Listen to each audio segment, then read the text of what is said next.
Sinuelo composto por 7 bovinos de pelagem holandesa. Esse é o famoso sinuelo. O sinuelo remontado aí, sendo conduzido pelos campeiros, sinuelo holandês. São bois mansos que são utilizados para conduzir a tropa mais arisca.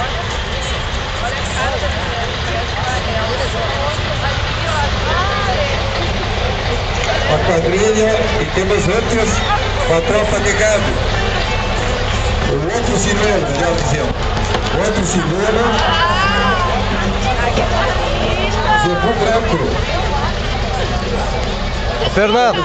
Fernanda, cadê o Thiago? O Léo de Tecor, seus companheiros aí, fazendo reportando.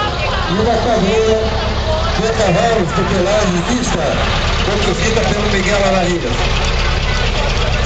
Também a tropiada, famosa tropiada aí, a recoluta, trazendo gado, as vacas leite, trazendo gado para a bateira.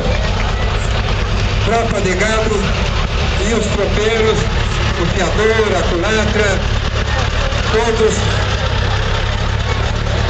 como sempre, com aquela habilidade, sem assustar o gado, conduzindo mansamente, conversando com o gado, conversando com seus cavalos, para que não se assuste.